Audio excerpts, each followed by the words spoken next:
Hello, it is a no ums video for November the 27th, 2022, and this is no ums video number 42. I skipped last week because I was definitely in the deep in NaNoWriMo, National Novel Writing Month. And yes, I'm not at the end of the month, but I've actually kicked over the 50,000 word mark, which is hooray.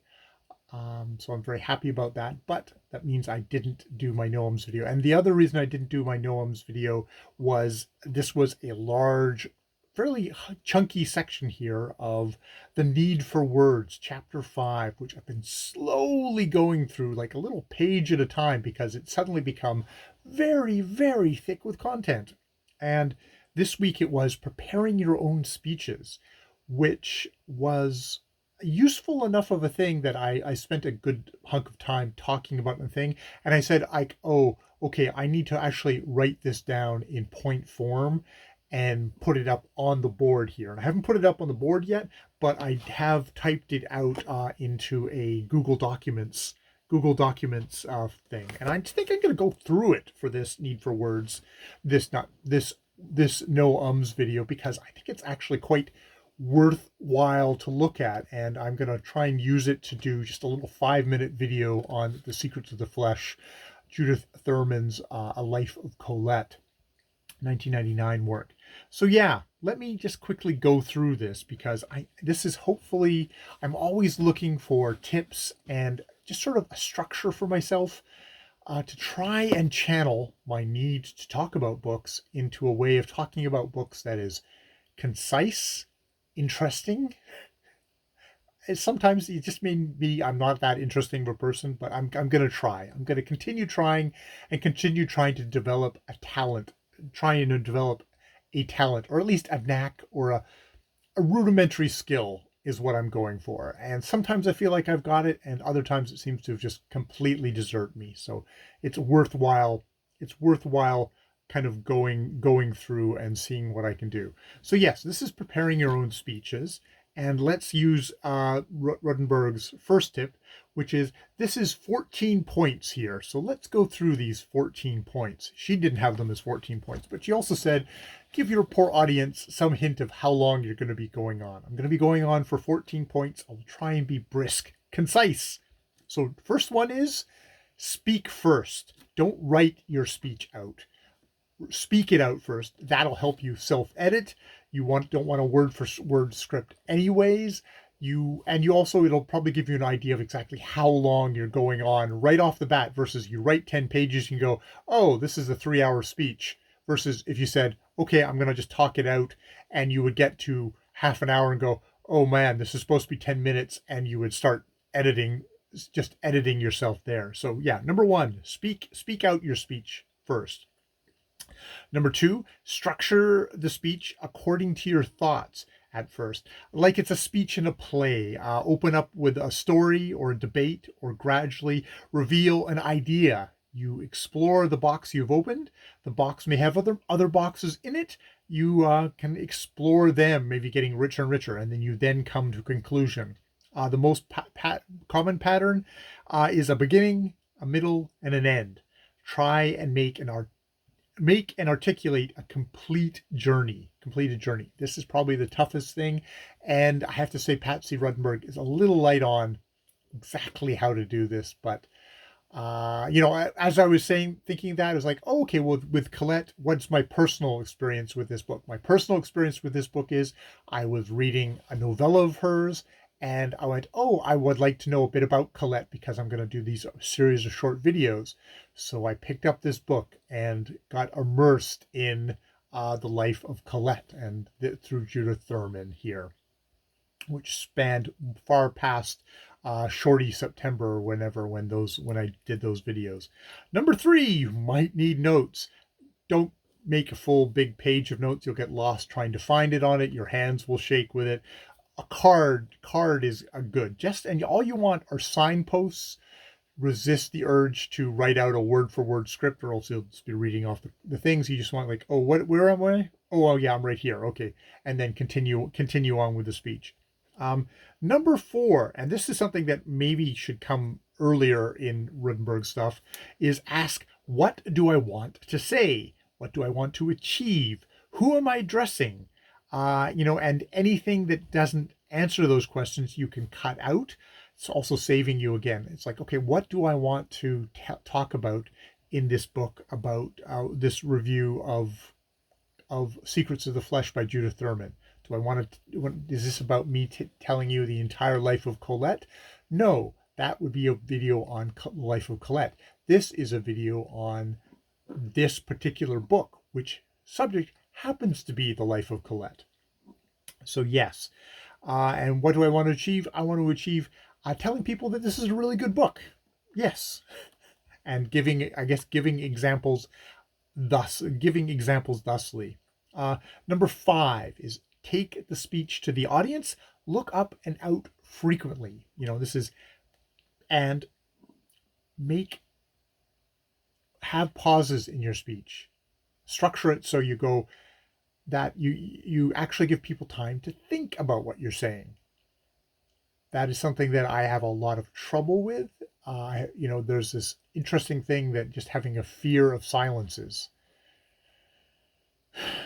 and feeling like you're feeling like, and it's a fear of silences, and it's a fear of losing the thread. Like if I stop for a second, I won't know where I am. It's like I'm looking into the void, sort of thing like that. But try to think of it as, hey, this is a space where I can think about what I just said, and the audience can think about what I just said. Number 6, be concise. Avoid phrases and cliches and nonverbal noises like which is the whole point of me doing all these videos, is to try and educate myself out of saying and silence is more powerful. There's a lot of power there. It's probably a part of the other thing that frightens me about silences. So yes, directness is more effective than rambling. Wish it was the other way around. Number 7, believe in what you are saying and commit yourself to the need to pass on a message. There's a couple ones in here that I quite like, which are about the message. Think about the message, think about the audience. It's like, don't think about you're getting in your own head and your own neuroses, and we'll come on to other ones. Number 8, ingredients that are appealing: personal experience, comparisons, facts, timing, revelations, the promise that the speech will arrive somewhere, like number 14. Above all, precise content benefits the audience most. Get to the point. I can sympathize as a viewer that it's like, just get to the point. Stuff that gets to the point is, even if it's not as interesting as something that's long and rambling and meandering, if it gets to the point, there's a certain kind of respect of the audience's time there, which is very powerful. Number 9, use language that both you and your audience understand. Also use language that is natural, that feels natural to you, that I think Patsy Rudenberg says that you own. Number 10 is make eye contact, that human connection with your audience, and it brings the audience to you. Number 11 is practice the speech out loud in the situation where you're going to deliver it. That is easy for me. I am always going to be standing in this goddamn room talking into a camera. If at any point I was actually going to start giving speeches in public, don't think so, then I would have to start making speeches. I have to find somewhere where you could do that. You could practice that, because that's not the skill I'm building here. I'm building very much a videographer's skill of talking to the camera. Number 12 is know what t-shirts you're going to wear, and pants, you don't have to worry about them. That's completely optional. That, of course, is my own situation, but yes, if I was in a situation where people were dressing up, then I would have to kind of dress up to that level. Or if people were very casual, then I could say okay, well, I probably don't want to do super casual, but I can do slightly more casual. that sort of thing. That's a part of the know your audience sort of thing, and that your audience is going to listen to you and take you seriously, take your message seriously, I guess, or not be distracted by what you're wearing. If you've got like something really offensive on your t-shirt, people will not be listening to you. They'll just be looking at that t-shirt going, can't believe that guy wore that t-shirt. Yeah. Number 13 is speak for your audience, not for yourself. Embrace them in what you have to say, which I put that all in bold caps because I thought that was an interesting idea, that you're speaking for the audience, not for yourself. The reason that you are delivering a message is because it's a message you want to deliver for your audience. It's an interesting idea. Like I don't, I'm, Well, you have to admit, like, part of this is I want to be good at this, so I am a good speaker. So that's like the selfish side of things. I want to develop this skill for myself. I want to be an awesome speaker. But if you do all this I stuff, you're not actually focusing on what's the important thing of communication, which is the people you're trying to communicate to. So I think that is a really powerful thing. A couple of sentences there. Speak for the audience, not for yourself. Embrace them with what you have to say. And finally, practice, practice, and practice. Practice the technical your body position, your voice speech work, and because you need the energy, you need the precision of being able to articulate very clearly, loudly enough.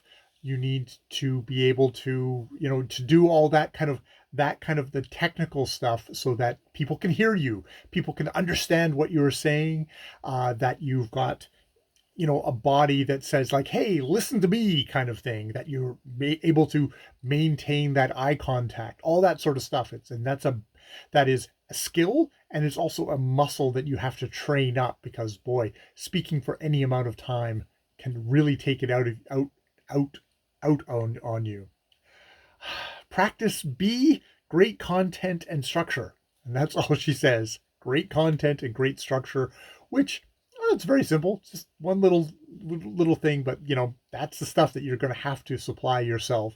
They can teach, someone like Patsy Rodenberg can teach you to be a great speaker, but if you don't have great content, you don't have a good structure, solid structure on which to found that, you're still going to suck. I know. And finally, C, humanize the content, stories and images. This is what the audience is going to remember coming away from your speech. You can put in all sorts of little factoids, all sorts of little things, but really when it comes down to it, it's going to be a story. It's going to be a striking image that you can give them. Think about Colette, fat,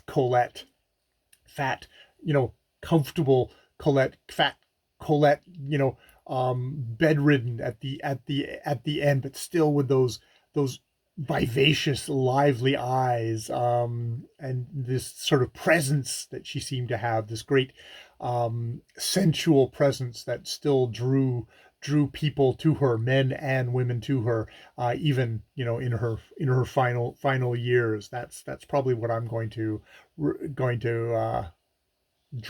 try and drop in a review of Secrets of the Flesh, A Life of Colette by Judith Thurman. So yeah, that is about what I have on Preparing Your Own Speeches by Patsy Rodenberg. I'm going to put it up on the wall there and try and follow some of this stuff, as I always do. And sometimes I just get lazy and I turn on the camera, and sometimes that works for me. A lot of times it doesn't work for me, which is why I'm continuing with these videos, continuing doing my vocal exercises, all in an effort to become a better speaker, to become more engaging, and to have things to A, have things to say, and B, to figure out how to say them. I think I do have things to say. I don't think I would be doing this if I didn't feel like I had things to say, but it's like try and get better at packaging that. And yeah, the whole concise content thing. Someday I'm going to learn this. Someday. Maybe not today, but someday. All right. I've been Jay. More videos later.